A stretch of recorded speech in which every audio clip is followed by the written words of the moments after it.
আসসালামু আলাইকুম। ইন্দোনেশিয়ার আর রহিম মাদ্রাসায় পড়ুয়া এক মেয়ের পরিত্যক্ত লাশ পাওয়া যায় গভীর জঙ্গলে। কিন্তু অবাক করা বিষয় হলো, এর এক সপ্তাহ পরেই সম্পূর্ণ সুস্থ হয়ে সে ফিরে আসে ওই মাদ্রাসায়। আর সে এখানে আসার পর থেকেই মাদ্রাসা জুড়ে শুরু হয়ে যায় ভয়ঙ্কর এক জিনের তাণ্ডব। মাদ্রাসার অনেক মেয়েদের ওপরই ওই জিন আসর করতে থাকে।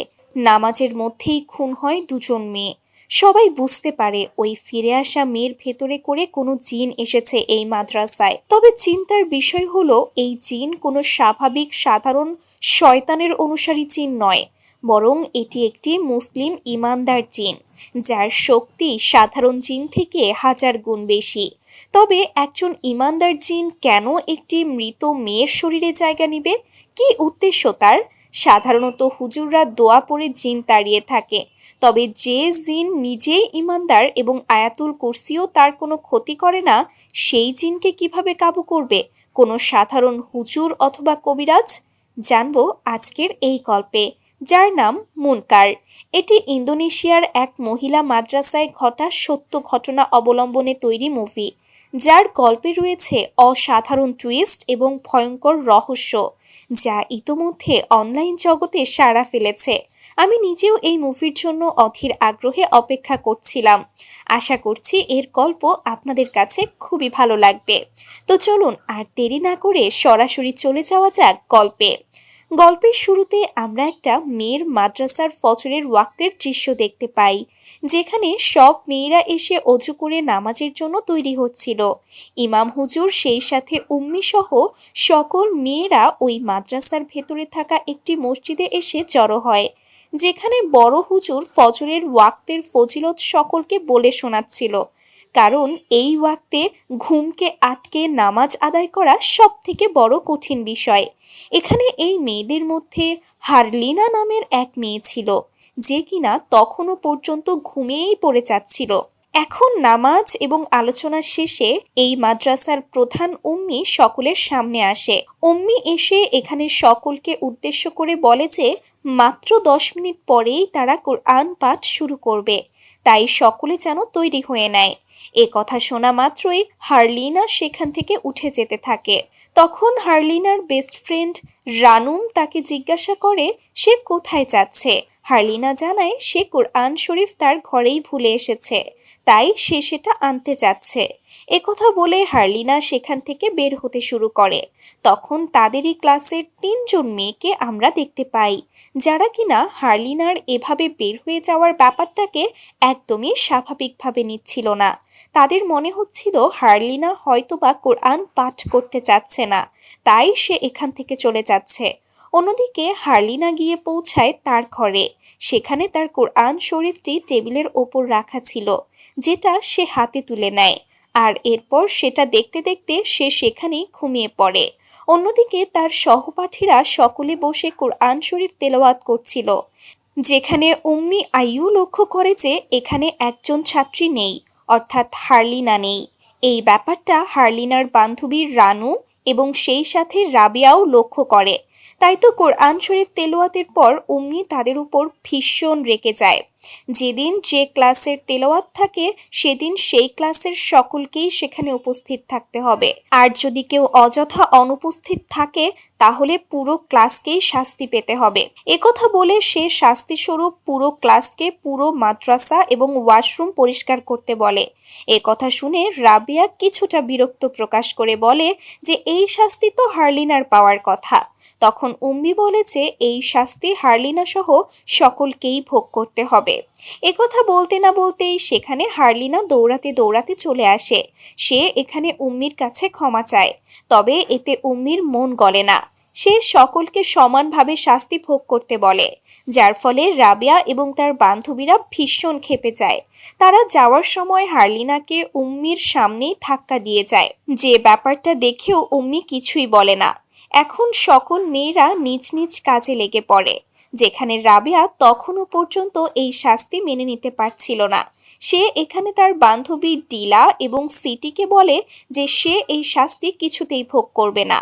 তাই তো তারা 3জন মিলে চলে যায় হারলিনার কাছে। হার্লিনা তখন রানুমের সাথে ওয়াশরুম পরিষ্কার করছিল। তাকে এইভাবে হাসি খুশিভাবে কাজ করতে দেখে রাবিয়া ভীষণ রেগে যায় এবং তাকে একাকী এই ওয়াশরুম পরিষ্কার করতে বলে। বাকি মেয়েদেরকে এখান থেকে চলে যেতে বলে, কারণ তারা কোনো দোষ করেনি। যেহেতু হার্লিনা দোষ করেছে, তাই তাকে একাই শাস্তি পেতে হবে। এ কথা শুনে রানু রাবিয়াকে বোঝানোর চেষ্টা করে যে হার্লিনা মাত্র 1 মাস হলো এসেছে এই মাদ্রাসায়। সে এখনো পর্যন্ত মাদ্রাসার নিয়ম কানুনের সাথে নিজেকে খাপ খাইয়ে নিতে পারেনি, আর এ কারণেই তাকে আরও সুযোগ দেওয়া উচিত। তবে রাবেয়ার মতে রানুমের পক্ষে কথা বলা সহজ, কেননা সে একজন হাফিজা। উম্মি হুজুর সকলে তাকে পছন্দ করে। তবে ক্লাসে বাকি যারা স্টুডেন্টরা আছে তারা প্রতিনিয়ত হুজুর এবং উম্মির সামনে ছোট হয়ে যাচ্ছে, শুধুমাত্র হার্লিনার নিয়ম ভাঙার জন্য। একথা বলেই হার্লিনা আরও বেশি নোংরা করে এবং বাকি সকলকে নিয়ে সেখান থেকে চলে যায়। তবে রানুমের আরেকজন ভালো বান্ধবী সিথি তাকে সাথে যেতে বললে রানুম রাজি হয় না, বরং সে তো নিজের বেস্ট ফ্রেন্ড হার্লিনাকে সাহায্য করার জন্য সেখানেই থেকে যায়। অন্যদিকে বাকিদেরকে এইভাবে বেরিয়ে যেতে দেখে উম্মি আইয়ুম তাদেরকে এভাবে কাজ ফেলে রেখে চলে যেতে দেখে সবটা বুঝতে পেরে যায়। এদিকে রানু হার্লিনাকে সাহায্য করার জন্য তার সাথে কাজ করতে বসে যায়, যা দেখে হার্লিনা তাকে বলে যে সে চাইলে চলে যেতে পারে, কারণ পুরো দোষটাই তার ছিল। সে শাস্তি নিজ কাঁধে নিতে রাজি আছে। তখন হার্লিনা তাকে বোঝানোর চেষ্টা করে যে কেন তার এই সকল নিয়ম মেনে নিতে এত কষ্ট হচ্ছে। সে আসলে তার বাবা মায়ের অনেক আদরের সন্তান। সে যা চেয়েছে তখনই তা পেয়েছে। একথা বলতেই রানুমের মুখ শুকিয়ে যায়। যে ব্যাপারটা বুঝতে পেরে হার্লিনা তার কাছে ক্ষমা চায়। তবে রানুম জানায় সে তার কথায় কষ্ট পায়নি।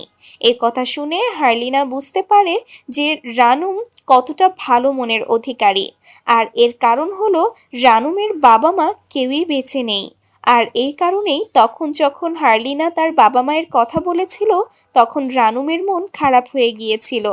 এখন এখানে সব মেয়েদের সাথে দেখা করতে তাদের বাবা মা এসেছিল, যেখানে হার্লিনার সাথে দেখা করতে তার মা আসে। হার্লিনা তার মাকে বলে সে এখানে থাকতে চায় না।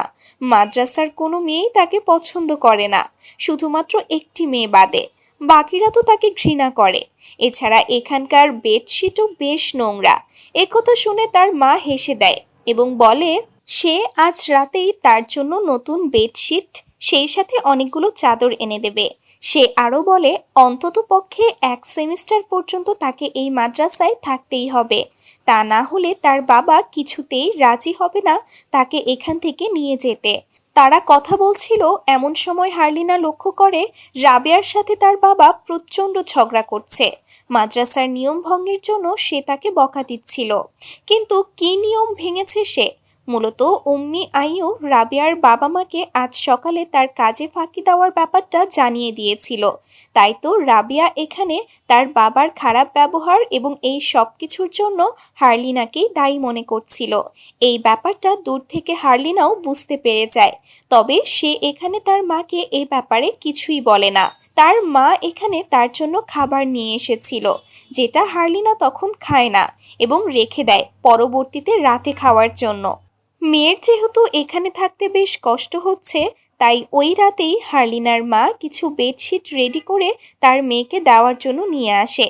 তবে সে এটা দিতে যাওয়ার আগে মিস্টার শাপ্ত অর্থাৎ হার্লিনার বাবার সাথে কথা বলে নেয়, যেখানে সে মিস্টার শাপ্তকে হার্লিনার সমস্যার ব্যাপারে জানায় যে ওইখানে থাকতে হার্লিনার কষ্ট হচ্ছে। কিন্তু মিস্টার শাপ্তর এই নিয়ে কোনো মাথা ব্যথা ছিল না। তার মতে তারা বেশি আদর দিয়ে তাদের মেয়েটাকে নষ্ট করে ফেলেছে, তাই তাকে শৃঙ্খলার মধ্যে আনতে হলে তাকে অবশ্যই মাদ্রাসায় থাকতে হবে, রাখতে হবে। তাই তো সে এই মুহূর্তে হার্লিনার কোনো সমস্যার কথাই শুনতে রাজি ছিল না, যেটা বুঝতে পেরে হার্লিনার মাও বেশি কথা বাড়ায় না। এদিকে আমরা হার্লিনাকে দেখতে পাই যে কিনা নিজের ঘরে বসে আরবি শেখার প্রতি মনোযোগ দিচ্ছিল। এমন সময় রানুম তৈরি হয় এবং তাকে জিজ্ঞাসা করে সে তার সাথে নামাজ পড়তে যাবে কিনা।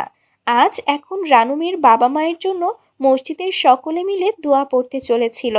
তাই তো হার্লিনাও রানুমের বাবা মায়ের জন্য দোয়া করতে চায়, যেটা শুনে রানুম অনেক খুশি হয়ে যায় এবং হার্লিনাকে তৈরি হতে নিতে বলে নিচে চলে যায় অন্য এক বান্ধবীকে ডাকতে।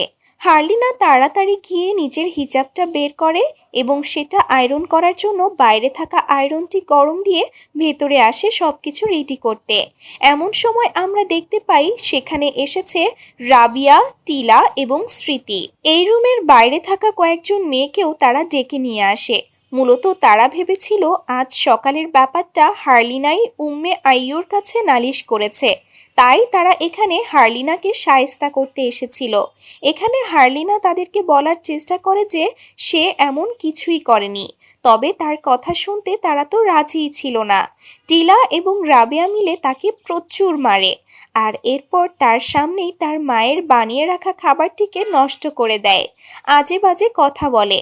রাবিয়া তাকে তার সাথে ফাইট করতে বলে, তবে হার্লিনা তো তাদের সাথে কোনো ঝামেলাই চাইছিল না, তাই সে নিজের জীবন বাঁচাতে তখনই পালাতে শুরু করলে পথে থাকা দুজন মেয়ে তাকে ধাক্কা দিয়ে ফেলে দেয়, যার ফলে তার সামনের টেবিলের ওপর রাখা আয়রনটি তার হাতে লাগে, ফলে তার হাত পুড়ে যায়।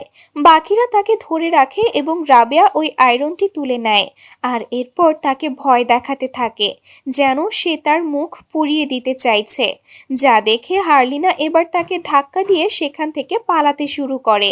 মাদ্রাসার কয়েকজন মেয়ে তার পিছু করছিল, কোনো মতে তাদের কাছ থেকে পালিয়ে সে দৌড়াতে দৌড়াতে পৌঁছে যায় মসজিদের সামনে, যেখানে রানুম মাত্র মসজিদের সিঁড়ি দিয়ে উঠছিল। সেখানে রানুমকে ডাক দেয়, তবে রানুম পেছনে ফিরে দেখার আগেই বাকিরা এসে তাকে ধরে নিয়ে যায়, যার ফলে রানুম কিছুই বুঝে উঠতে পারে না।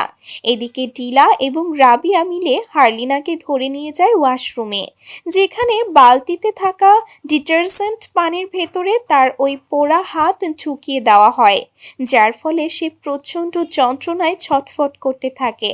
শুধুমাত্র তাই নয়, এই শীতের রাতে রাবেয়া ঠান্ডা পানি নিয়ে তার মাথার ওপর ঢালতে থাকে। এতেই তারা থেমে যায় না, তারা দুজন মিলে হার্লিনাকে মারতেও থাকে, যেখানে সুযোগ পেয়ে হার্লিনা সেখান থেকে দৌড়ে বেরিয়ে যায়। এভাবেই দৌড়াতে দৌড়াতে এবার সে মাদ্রাসার বাইরের দিকে চলে আসে। মাদ্রাসার বাইরে বেরিয়ে সে রাস্তার দিকে দৌড়াচ্ছিল, তবে রাস্তার ওপর এসেই সে হোঁচট খেয়ে নিচে পড়ে যায়। ওই সময় সামনে দিয়ে একটি গাড়ি আসছিল, হার্লিনা সেখান থেকে সরার আগেই তার অ্যাক্সিডেন্ট হয়ে যায়। এই ব্যাপারটা দূর থেকে রাবেয়া এবং টিলাও দেখতে পায়। এখান থেকে দৃশ্য পরিবর্তিত হয় এবং আমরা হসপিটালের দৃশ্য দেখতে পাই, যেখানে মিস্টার শাপ্ত অর্থাৎ হার্লিনার বাবা এসেছিল তার মেয়েকে দেখতে, যেখানে হার্লিনার কেবিনের বাইরে বসেছিল মাদ্রাসার হুজুরেরা। তবে সে তাদের সাথে কোনো রকম কথা না বলে প্রথমেই চলে যায় নিজের মেয়ের কাছে। এখানে হার্লিনার অবস্থা বেশ ক্রিটিক্যাল ছিল। ওই সময় মিস্টার শাপ্তর চোখ পড়ে তার হাতে থাকা পোড়া দাগটির ওপর, যা দেখে সে বুঝতে পারে এটা অ্যাক্সিডেন্টের ফলে হয়নি, অর্থাৎ অ্যাক্সিডেন্টের আগেও হার্লিনার সাথে এমন কিছু ঘটেছিল যে কারণে সে মাদ্রাসা থেকে বেরিয়ে এত রাতে রাস্তায় এসেছিল। তাই তো সে এই ব্যাপারে জবাবদিহিতা নিতে তখনই চলে যায় মাদ্রাসার হুজুরদের কাছে এবং তাদের মধ্য থেকে একজনকে সে আঘাত করে, সেই সাথে বলে যে সে তার মেয়ে হার্লিনাকে ভালো শিক্ষার জন্য মাদ্রাসায় পাঠিয়েছিল, কষ্ট দেওয়ার জন্য নয়। মাদ্রাসায় তার মেয়েকে যখন বুলি করা হচ্ছিল তখন তারা কোথায় ছিল? এখন নিজেদের পিঠ বাঁচাতে তারা এখানে এসে বসে আছে। এছাড়া এত রাতে কি এমন মাদ্রাসায় ঘটেছিল যে তার মেয়ের রাস্তায় এসেছিল? এই সকল প্রশ্নের কোনো জবাবই মাদ্রাসার হুজুরদের কাছে ছিল না। তারা তো এখানে শুধুমাত্র দুঃখ প্রকাশ এবং শাপ্তর কাছে ক্ষমা চায় যে তারা হার্লিনাকে সুরক্ষিত রাখতে পারেনি।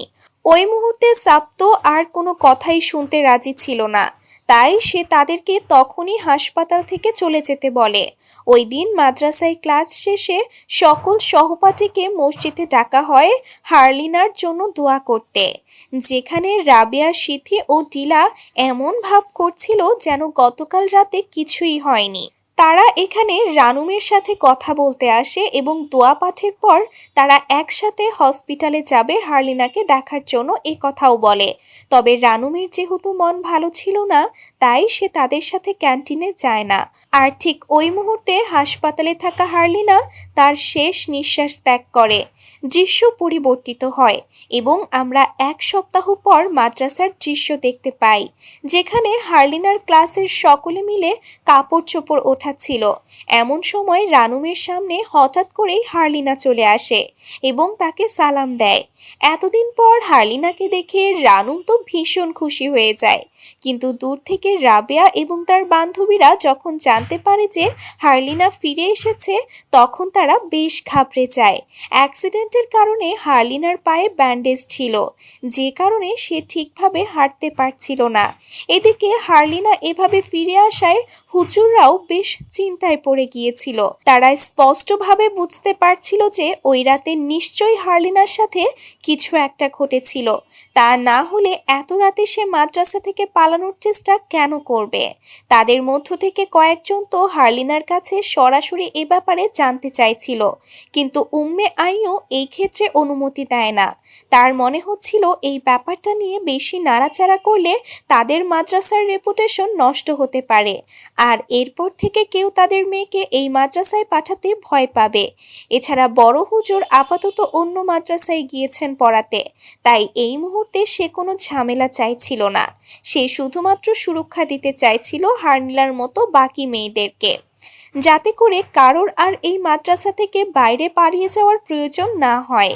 এখন পরদিন ফজরের নামাজের পর যখন হুজুররা ছাত্রীদের উদ্দেশ্যে কথা বলছিল, তখন সেখানে উম্মে আইয়ু আসে।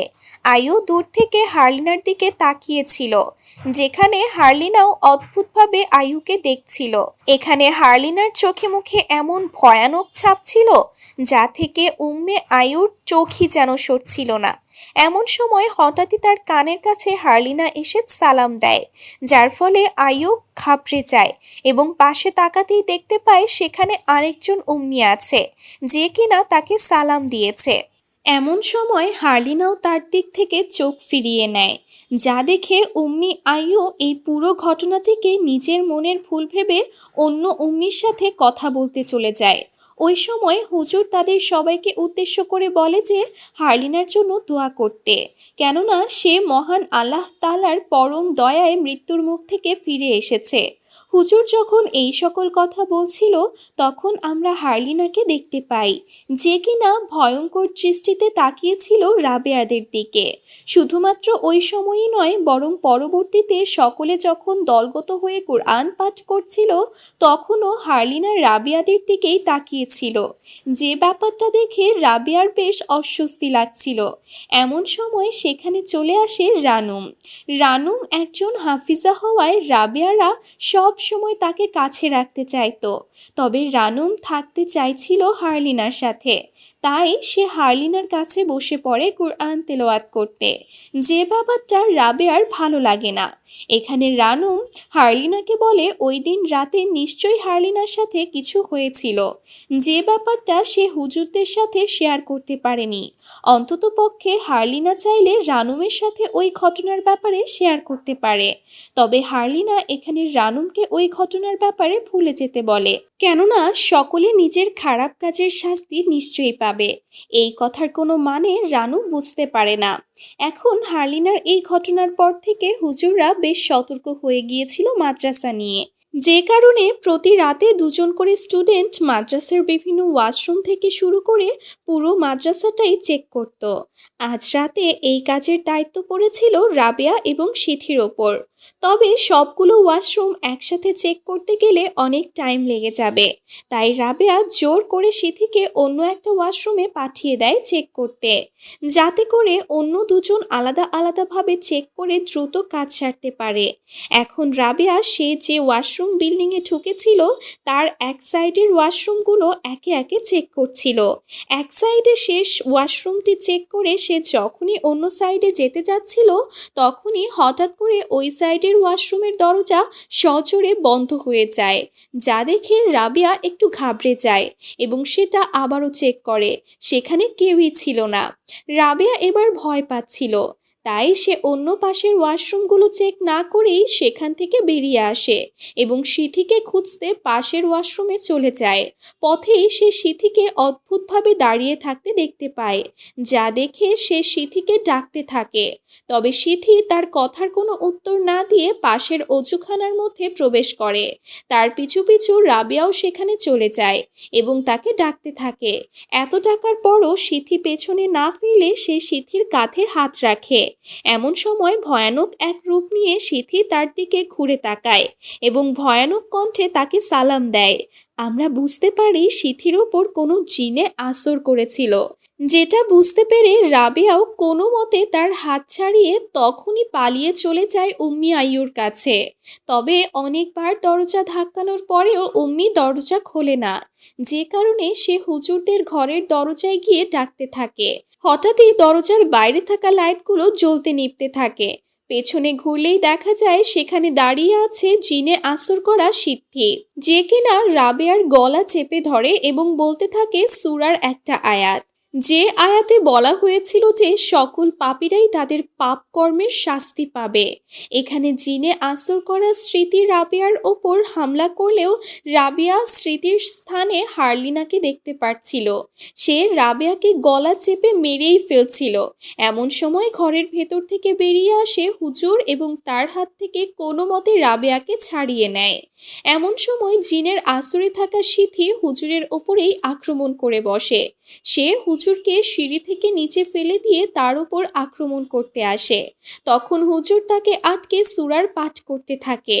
তবে ভয়ানক ব্যাপার হলো স্মৃতির মধ্যে থাকা জিন এই সূরা পাঠের উল্টোটাই বলছিল, অর্থাৎ আমাদের নবীজির উম্মত সকলকে নিয়ে উল্টোপাল্টা কথা বলছিল। এমন সময় সেখানে একজন উম্মি চলে আসে, যাকে হুজুর একটু পানি নিয়ে আসতে বলে। যে পানি আনার পর হুজুর সূরা পাঠ করে ওই পানি মুখে নিয়ে স্মৃতির মুখে মেরে দেয়, যার ফলে স্মৃতির মধ্যে থাকা জিন তখনই তার শরীর ছেড়ে চলে যায়। এমন সময় অজ্ঞান হয়ে থাকা রাবেয়ার জ্ঞান ফিরে আসে। এই পুরো ঘটনায় রাবেয়া ভীষণ ভয় পেয়ে গিয়েছিল। সিথি যেহেতু তার রুমমেট ছিল, তাই রাতে একাই ঘরে তার স্মৃতির সাথে ঘুমও আসছিল না। যে ব্যাপারটা বুঝতে পেরে টিলা তার কাছে এসে বসে এবং তাকে বোঝানোর চেষ্টা করে যে স্মৃতির মধ্যে থাকা জিন চলে গিয়েছে, হুজুর তাদেরকে এই ব্যাপারে নিশ্চিত করেছে। তখন রাবেয়া বলে সে এই ব্যাপারে ভয় পাচ্ছে না, বরং সে যখন সিথির মধ্যে ওই জিন ছিল তখন সিথির চেহারার স্থানে হারলিনার চেহারা দেখেছিল। এই ব্যাপারটাই তাকে ভাবাচ্ছে। ওই সময়টায় আসলে সিথি ঘুমোচ্ছিল না, যে কারণে এই কথা সেও শুনতে পায়। তাই তো পরদিন সকালে সিথি এবং টিলা মিলে রানুমকেও এ ব্যাপারে জানায়। তখন সেখানে একজন উম্মি এসে তাদেরকে জিজ্ঞাসা করে যে রাবেয়ার অবস্থা কীরকম, যা শুনে তারা তিনজন চলে যায় রাবেয়ার সাথে দেখা করতে। এখানে রাবেয়া সিথির স্থানে আবারও হারলিনাকে দেখতে পাচ্ছিল, যে কিনা খুবই ভয়ানকভাবে তাকে সালামও দেয়, যার ফলে রাবেয়া ভীষণ ভয় পেয়ে যায় এবং তাকে তখনই সেখান থেকে চলে যেতে বলে। সেখানে উম্মি এসে তাকে বোঝানোর চেষ্টা করলেও সে কোনো কিছু বুঝতে চায় না।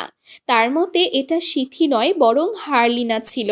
তারপর ওই দিন মাগরিবের পর রানুম বসে কুরআন তেলাওয়াত করছিল। তখন সেখানে তার কাছে এসে বসে হারলিনা এবং সেও তার সাথে কোরআন তিলাওয়াত করতে শুরু করে। তবে অদ্ভুত ব্যাপার হলো, যে মেয়ে কিছুদিন আগ পর্যন্ত আরবির একটা হরফও ঠিকভাবে উচ্চারণ করতে পারতো না, সেই মেয়ে এক একটা আয়াত খুব সুন্দরভাবে তেলাওয়াত করছিল। রানুমের কাছে ব্যাপারটা অস্বাভাবিক লাগে ঠিকই, তবে ভয়ঙ্কর ঘটনা তখন ঘটে যখন আস্তে আস্তে করে হারলিনার কণ্ঠ ভয়ঙ্কর কণ্ঠে রূপান্তরিত হতে থাকে, যা শুনে রানুম ভয়ে হারলিনার দিকে তাকাতে পর্যন্ত পারছিল না। তবে হারলিনা বারবার তাকায়। সে সাহস করে হারলিনার দিকে তাকায়, যেখানে হারলিনা পুরোপুরিভাবে স্বাভাবিক ছিল। এবং এই রাতে হারলিনা এবং রানুম একই ঘরে ঘুমোয়, যেখানে হারলিনা ঠোঁটে এক মুচকি হাসি নিয়ে ভয়ঙ্কর চোখ নিয়ে রানুমের দিকেই তাকিয়েছিল। এ ব্যাপারে কোনো কিছু না জানায় রানুম ফজরের ওয়াক্তে মসজিদে যায় নামাজ পড়ার জন্য। যেখানে সে অজু করছিল এমন সময় সিথি তার কাছে আসে এবং জিজ্ঞাসা করে গতকাল সন্ধ্যায় তার সাথে কে কোরআন তেলাওয়াত করছিল। উত্তরে যখন সে হারলিনার কথা বলে তখন সিথিও অবাক হয়ে যায়। আর এরপর সে রানুমের কাছে হারলিনা কোথায় আছে তা জিজ্ঞেস করে। উত্তরে রানুম বলে হারলিনা ঘুমিয়ে আছে। কিন্তু পর মুহূর্তেই দেখা যায় হারলিনা তো তাদের আগেই অজু করে নামাজের জন্য বসে গিয়েছে। হারলিনা এখানে ভয়ঙ্করভাবে তাদের দিকেই তাকিয়েছিল। তাদের তিনজনের গলা দিয়ে যেন পানিও নামছিল না। হারলিনার ব্যাপারে সিথি যে সন্দেহগুলো করছিল সেই ব্যাপারে সে রানুমের সাথে শেয়ারও করে। তারা যখন এই ব্যাপারে কথা বলছিল তখন সেখানে খোঁড়াতে খোঁড়াতে হারলিনা চলে আসে। হসপিটাল থেকে আসার পর থেকে তার মুখের এই অদ্ভুত হাসি এবং তার এই অদ্ভুত ব্যবহার নিয়ে স্মৃতির সাথে সাথে রানুমও মনে মনে সন্দেহ করছিল। এর ওপর আবার ওই দিন যখন সে তার ঘরে যায় সে দেখতে পায় হারলিনা খুবই অদ্ভুতভাবে খাটের ওপর বসে তুলছে, যা দেখে সে যেন থমকে গিয়েছিল। এমন সময় হারলিনা তার দিকে ফিরে তাকায়। রানুম তাকে জিজ্ঞাসা করে সে কি করছিল। প্রত্যুত্তরে হারলিনা উল্টো তাকে জিজ্ঞাসা করে যে সে কেন সেখানে দাঁড়িয়ে তাকে দেখছিল। এর কোনো উত্তর রানুম দিতে পারে না। এখন সময় ঘুরে আবারও পালা এসে গিয়েছিল রাবেয়ার, পুরো মাদ্রাসা পাহারা দেওয়ার। আজ রাবেয়ার সাথে ছিল রানুম। তবে আজ রাতে রাবেয়া ঈশার নামাজ জামায়াতের সাথে পড়তে পারেনি, যে কারণে ওই সময় সে নামাজ আদায় করতে চাইছিল। তবে তার যেহেতু ভয় লাগছিল তাই সে রানুমকে সেখানে বসে থাকতে বলে। সে নামাজ শুরু করলে অন্যদিকে রানুম তাকে পাহারা দেওয়ার জন্য মসজিদের বাইরে বসেছিল। এমন সময় সে হঠাৎ করে তার সামনে দিয়ে হারলিনাকে যেতে দেখতে পায়। তাকে এত রাতে এভাবে বাইরে দেখে তার পিছু করতে থাকে রানুম। এর ফলে মসজিদে একেবারে একা হয়ে যায় রাবেয়া। সে সেখানে দাঁড়িয়ে নামাজ পড়ছিল। এমন সময় হঠাৎই সেখানকার লাইটগুলো জ্বলতে নিভতে শুরু করে এবং এক পর্যায়ে বন্ধ হয়ে যায়। রাবেয়া এতে করে ঘাবড়ে গেলেও সে নামাজ ছাড়ে না। অন্যদিকে রানুম তখনও পর্যন্ত হারলিনার পিছু করছিল। অনেকবার ডাকা সত্ত্বেও হারলিনা তার ডাক শুনছিল না। এদিকে নামাজের মধ্যে রাবিয়া অদ্ভুত কণ্ঠে দোয়া দরুদের শব্দ শুনতে পাচ্ছিল। ফলে সময়ের সাথে সাথে তার ভয়ও বেড়ে চলেছিল। এমন সময় সিজদা দিয়ে উঠতেই সে দেখতে পায় সে তো পশ্চিম দিকে ফিরে নয় বরং পূর্ব দিকে ফিরে নামাজ পড়ছে। অর্থাৎ পুরো মসজিদে যেন ঘুরে গিয়েছে। যা দেখে সে দ্রুত পশ্চিম দিকে ঘুরে বসে এবং আবারও সিজদায় যায়। যেখানে সিজদা থেকে উঠতেই সে আবারও একই কাণ্ড দেখতে পায় যে সে পূর্ব দিকে ফিরে নামাজ পড়ছে। এই ঘটনা তার সাথে বারবার ঘটতে থাকে। অন্যদিকে রানুম হারলিনাকে একটা ঘরের মধ্যে প্রবেশ করতে দেখতে পায়, যেখানে গিয়ে সে হারলিনাকে খুঁজে পায় না। ঠিক ওই সময় রাবিয়া সালাম ফিরিয়ে নামাজ শেষ করে আর নামাজ শেষ হতে না হতেই ভয়ঙ্কর হারলিনা তার উপর আক্রমণ করে। ফলে রাবেয়ার চিৎকার শুনে রানুম দৌড়ে চলে আসে মসজিদে, যেখানে রাবেয়া উল্টো দিকে সিজদা করছিল। যে ব্যাপারটা দেখে রানুমের মনে সন্দেহ জাগে এবং সে রাবেয়ার কাছে আসে এবং তাকে স্পর্শ করতেই রাবেয়ার দেহটি মাটিতে লুটিয়ে পড়ে। তাকে দেখতে খুবই ভয়ঙ্কর হয়ে গিয়েছিল এবং সে সেখানেই মারা গিয়েছিল, যা দেখে রানুম হতবাক হয়ে যায়। ওই দিন জানাজার আগে রাবেয়ার গোসল করানোর সময় সেখানে দিলা, সিথি এবং রানুমও উপস্থিত ছিল। এখানে রাবেয়ার লাশ দেখে মনে হচ্ছিল যেন তার মধ্য থেকে কেউ জীবনী শক্তি শুষে নিয়েছে। গোসল শেষে তার লাশকে কাফনের কাপড় পেঁচিয়ে জানাজার আয়োজন করা হয়, যেখানে নামাজের সময় আমরা হারলিনার মুখে এক অদ্ভুত ধরনের ভয়ঙ্কর হাসি দেখতে পাই। এখন ওই দিন রাবেয়ার দাফনের পর তার পুরো পরিবার এবং আত্মীয় স্বজন বাড়িতে ফিরে যায়, যাদেরকে বিদায় জানাতে যায় সিথি এবং দিলা। দূর থেকে তাদেরকে দেখছিল রানুম। এখানে রানুমের কাছে হারলিনা আসে, যেখানে রানুম হারলিনার কাছে জানতে চায় যে গত রাতে হারলিনা কোথায় ছিল। হারলিনা জানায় সে তার ঘরেই ছিল। তবে রানুম তা মানতে চায় না, কারণ সে গত রাতে নিজ চোখে হারলিনাকে বাইরে দেখেছিল। তবে হারলিনা জানায় সে তার ঘরেই ছিল। কথা বলেই সে রানুমকে জড়িয়ে ধরে এই ব্যাপারটা দূর থেকে দেখছিল সিথি এবং দিলা। এটা দেখে তারা রানমের দিকে এগিয়ে যায় এবং তাদেরকে কাছে আসতে দেখে হারলিনা সেখান থেকে চলে যায়। ওই সময় সিথি রানমের কাছে এসে বলে যে তারা তো আগে একই ঘরে একই সাথে থাকতো, এখন রাবেয়া মারা গিয়েছে, তাই রানম কি আবারও তার রুমমেট হতে চায়? রানম এ কথায় রাজি হয়ে যায় এবং স্মৃতির সাথে তার রুমে চলে যায়। অন্যদিকে হুজুর এবং উম্মিরা চাইছিল বাকি স্টুডেন্টদেরকে বাড়িতে পাঠিয়ে দিতে, কারণ তাদের মতে রাবেয়ার মৃত্যু স্বাভাবিক ছিল না। পরিবার আসার আগেই তার লাশকে কাফনে পেঁচানো হয়েছিল, যে কারণে তার পরিবার জানতে পারেনি যে তার মৃত্যু অস্বাভাবিক ছিল।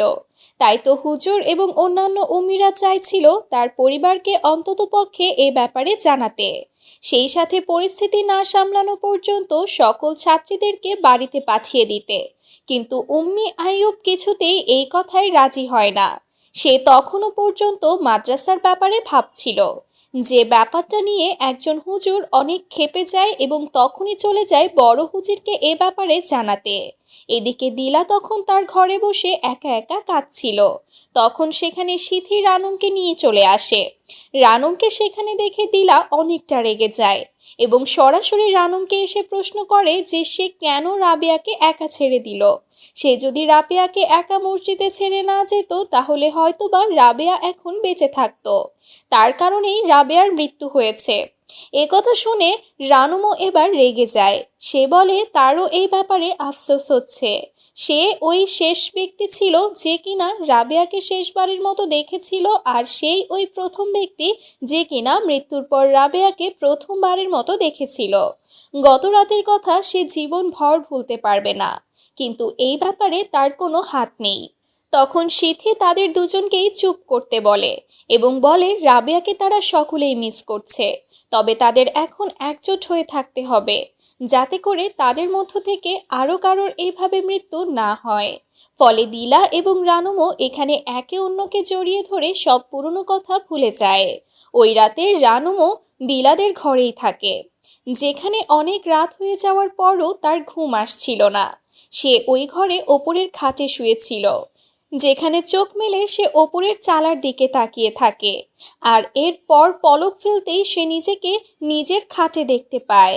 শুধুমাত্র তাই নয়, আশেপাশে তাকাতেই সে বুঝতে পারে সে তিলাদের ঘরে নেই। শুধুমাত্র তাই নয়, আশেপাশে তাকাতেই সে বুঝতে পারে সে দিলাদের ঘরে নেই, বরং সে আছে হারলিনার সাথে নিজের ঘরে, যেখানে তার ওপরের বিছানা থেকে পা ঝুলিয়ে বসে হারলিনা এবং তাকে জিজ্ঞাসা করে যে তার কি ঘুম আসছে না।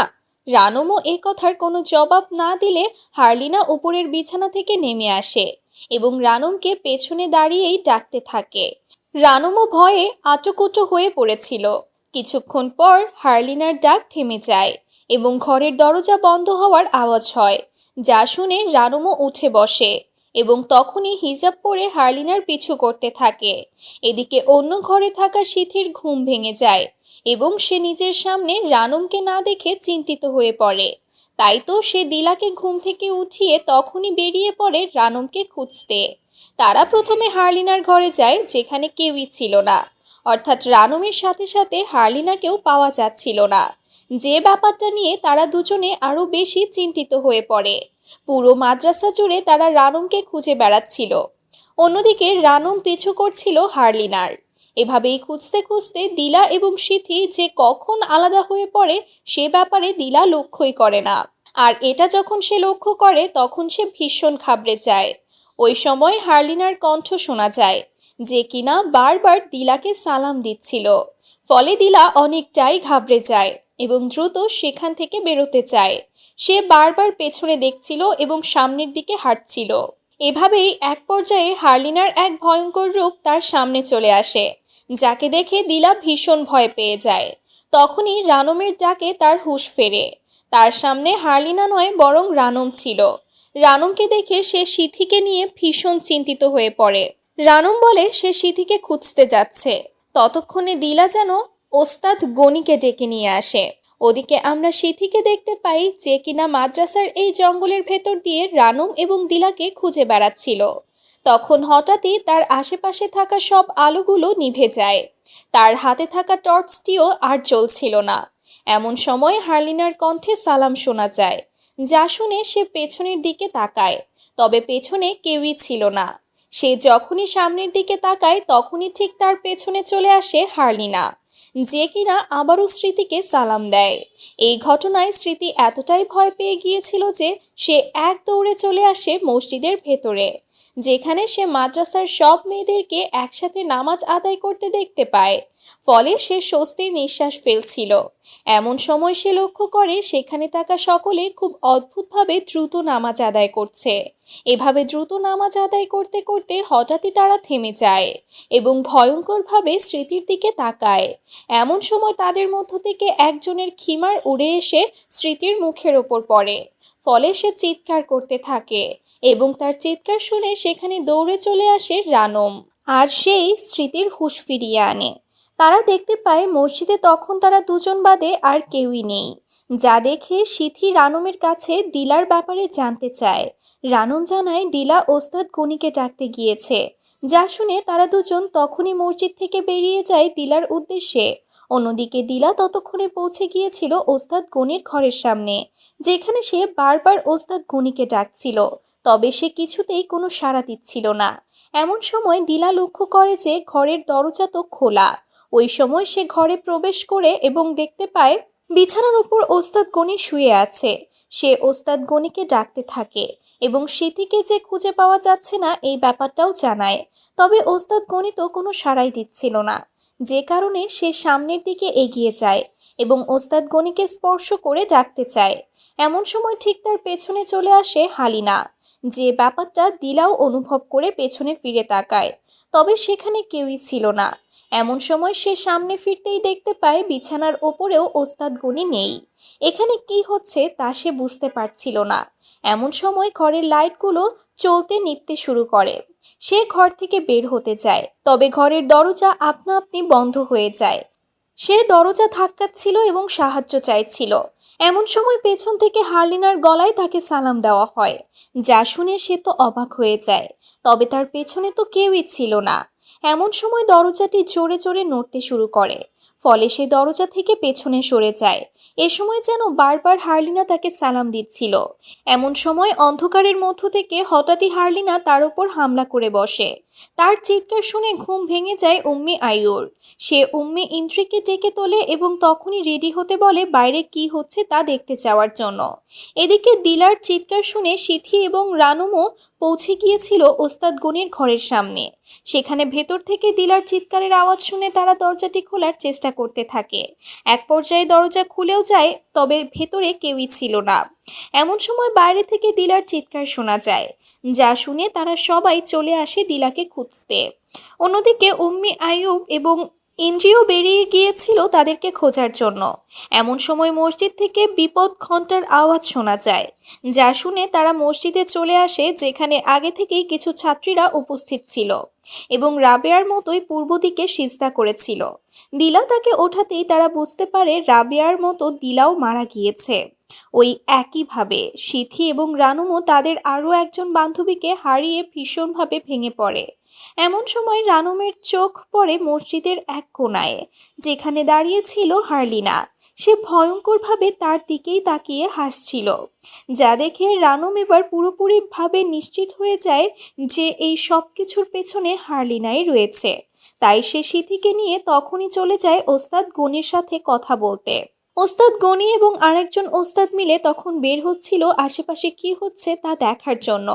ওই সময় সিথি এবং রানুমও তাদের কাছে আসে এবং হার্লিনার ব্যাপারে জানায়। তারা এটাও জানায় যে এই সকল মৃত্যুর পেছনে হার্লিনা রয়েছে। এই ব্যাপারে জানার পর ওস্তাদ দুজন তখনই বেরিয়ে যায় হার্লিনাকে খোঁজার উদ্দেশ্যে। এদিকে মসজিদে মাইকিং করা হয় এবং সকল ছাত্রীদেরকে মসজিদে চলে আসতে বলা হয়।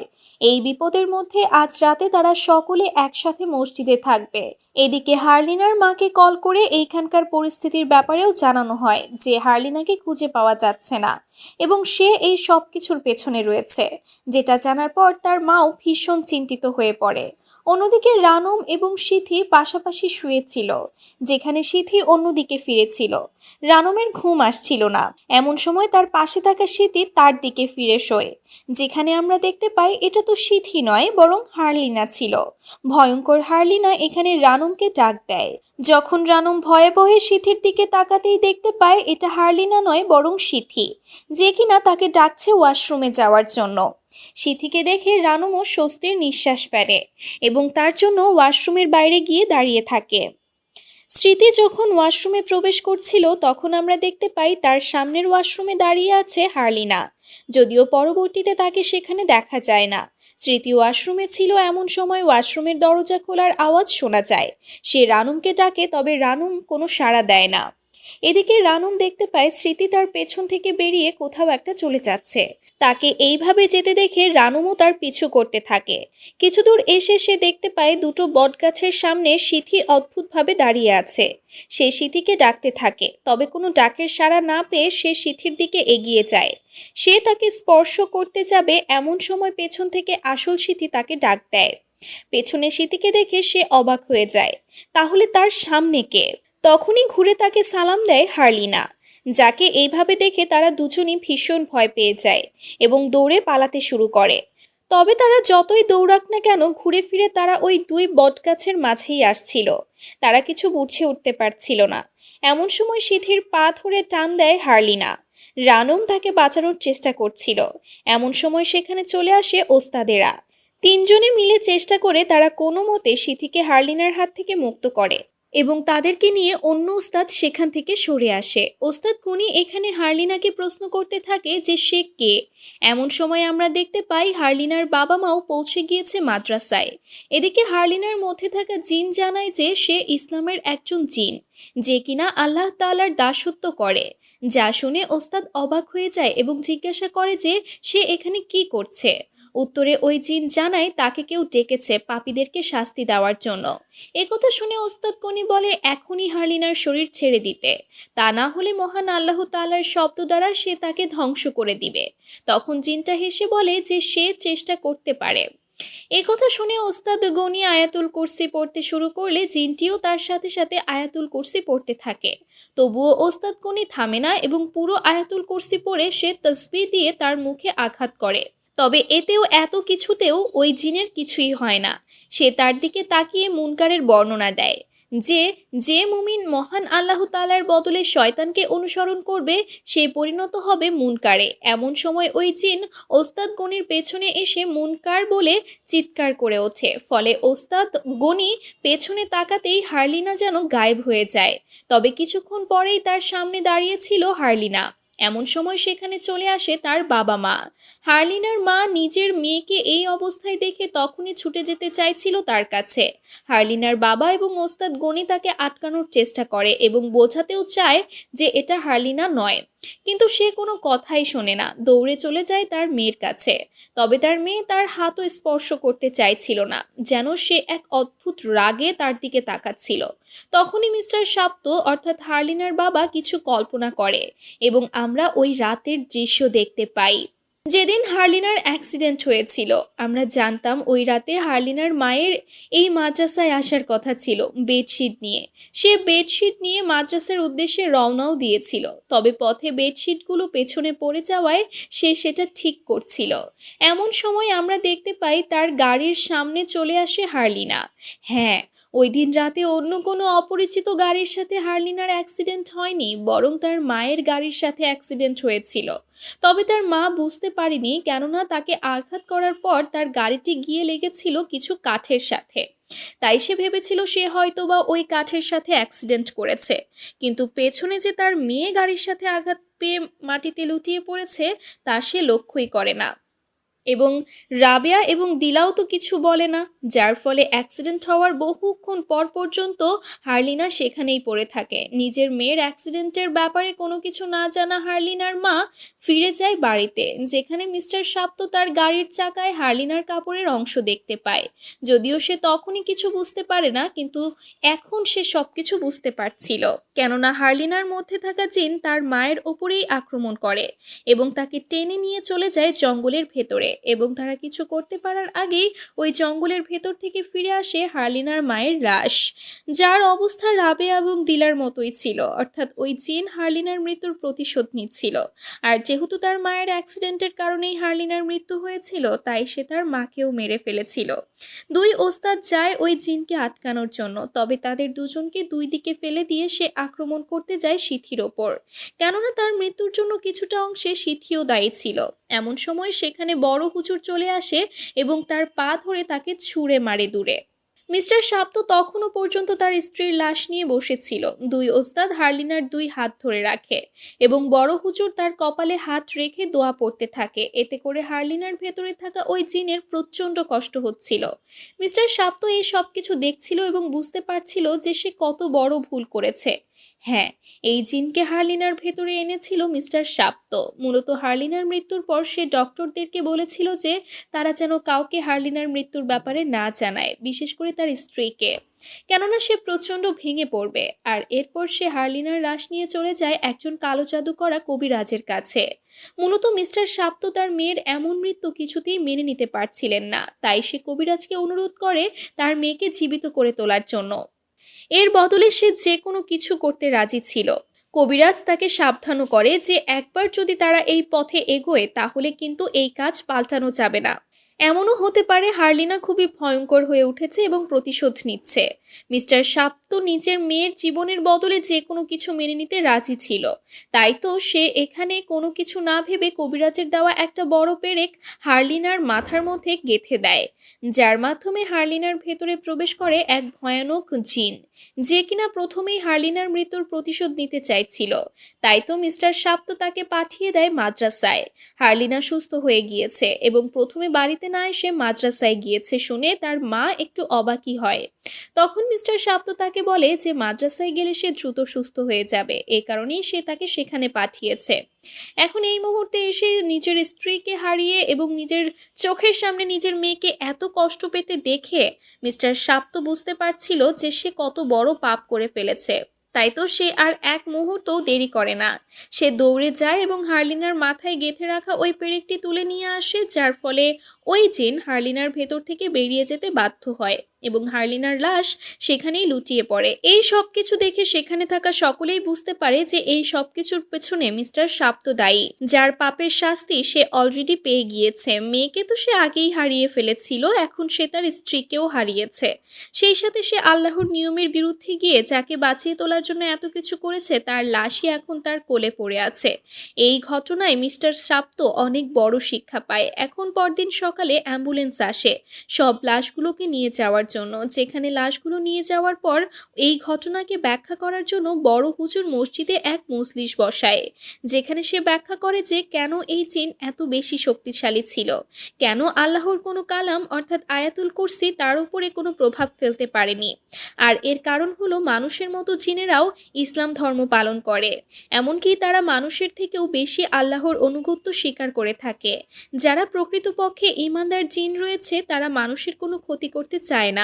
তবে কিছু খারাপ মানুষেরা আছে যারা কিনা কালো জাদুর মাধ্যমে ওই সকল জিনদেরকে নিজেদের বশে করে রাখে এবং সেগুলোকে কাজে লাগায় নিজেদের প্রতিশোধ পূরণ করার জন্য, যেমনটা ওই কবিরাজ করেছিল মিস্টার শাপ্তর জন্য। সে কোনো শয়তান জিনকে হার্লিনার মধ্যে আনেনি, বরং এনেছিল একজন মুসলিম ঈমানদার জিনকে, যার ফলে ওই জিন আরও বেশি ভয়ানক হয়ে উঠেছিল। আর যেহেতু সে একটা ভালো জিন ছিল তাই সে রাবেয়া, দিলা এবং স্মৃতির ক্ষতি করলেও রানুমের কখনোই ক্ষতি করেনি, বরং সে সব সময় তার পাশে থেকেছে। সে ওই পেরেক এবং কালো জাদুর জন্য বাধ্য হয়েছিল হার্লিনার মৃত্যুর প্রতিশোধ নিতে। অর্থাৎ এই ঘটনায় জিনের যত টানা দোষ ছিল তার থেকে অনেক বেশি দোষ ছিল আমাদের মধ্যে থাকা কিছু প্রতিশোধ পরায়ণ মানুষের, যারা কিনা মানুষকে ক্ষমা করতে পারে না। আর এই জন্যই হয়তোবা মহান আল্লাহ তাআলা ক্ষমাকে সব থেকে বড় গুণ হিসেবে কোরআন শরীফে উল্লেখ করেছেন। মিস্টার শাপ্ত এখানে তার স্ত্রী সন্তানকে হারিয়ে অনেক বেশি ভেঙে পড়েছিল, সেই সাথে অনেক বেশি কষ্টও পেয়েছিল রানুমও, কেননা সে এক বান্ধবীকে হারায়নি, বরং সে তার বেস্ট ফ্রেন্ড হার্লিনাকে তো হারিয়েছেই, সেই সাথে হারিয়েছে তার আরও দুই বান্ধবীকে, যারা হার্লিনার মৃত্যুর জন্য দায়ী ছিল। এখন মুভির শেষ দৃশ্যে আমরা দেখতে পাই মিস্টার শাপ্ত একা ঘরে বসেছিল। নিজের স্ত্রী এবং সন্তানের কথা মনে করে সে অনেক বেশি দুঃখী ছিল। এমন সময় দরজায় নক করার শব্দ শোনা যায়, যা শুনে সে গিয়ে দরজা খোলে। তার দরজায় দাঁড়িয়ে ছিল ওই কবিরাজ, যার সাহায্যে সে ওই জিনকে হার্লিনার ভেতরে প্রবেশ করিয়েছিল। কবিরাজের হাতে ছিল ওই পেরেকটি। সে এখানে মিস্টার শাপ্তকে উদ্দেশ্য করে বলে যে সে বলেছিল তার কাজ শেষ না হওয়া পর্যন্ত সে যেন এই কাজটিকে না পাল্টায়, এতে করে তাদের উপর বিপদ আসবে। কথা বলেই তার হাত থেকে সে পেরেকটি ফেলে দেয়, যেটা নিচে পড়তেই দেখা যায় যে তার কাপড় পরিণত হয়েছে লাল রঙে। যা দেখে চোখ তুলতেই মিস্টার শাপ্ত দেখতে পায় তার সামনে ওই কবিরাজ নয়, বরং হার্লিনার ভেতরে থাকা ওই জিন দাঁড়িয়ে আছে। হয়তোবা সে এখন প্রতিশোধ নিতে এসেছে, যেহেতু মিস্টার শাপ্ত এবং ওই কবিরাজ মিলে তাকে হার্লিনার ভেতরে আটকে রেখেছিল। আর এই কারণেই সে হঠাৎই ছাড়া পেয়ে প্রতিশোধ নিতে ফিরে এসেছে। এখানে সে ভয়ঙ্কর কণ্ঠে মিস্টার শাপ্তকে সালাম দেয়। আর এরই সাথে শেষ হয়ে যায় আজকের এই গল্পটি। মুনকার মুভির ট্রেলার বের হয়েছিল বহু মাস আগে, আর ওই ট্রেলার দেখার পর থেকে আমি অধীর আগ্রহে অপেক্ষা করছিলাম এই মুভির গল্প জানার জন্য। আর বিশ্বাস করুন, গল্প দেখার পর এটা আমার খুবই ভালো লেগেছে, যে কারণে আমি একটু দেরি করিনি এবং আপনাদের জন্য এক্সপ্লেনেশন নিয়ে এসেছি। আশা করছি আমার মতো আপনাদের কাছেও মুনকার মুভির গল্পটা ভালো লেগেছে। যদি ভালো লেগে থাকে তাহলে একটি লাইক এবং একটি কমেন্ট করতে ভুলবেন না। আর আমাদের চ্যানেলে নতুন হয়ে থাকলে এরকমই ভয়ঙ্কর ইসলামিক হরর মুভির জন্য আমাদের চ্যানেলটিকে অবশ্যই সাবস্ক্রাইব করবেন। Thank you so much for watching this video. আল্লাহ হাফেজ। আজকে এখানেই শেষ করছি।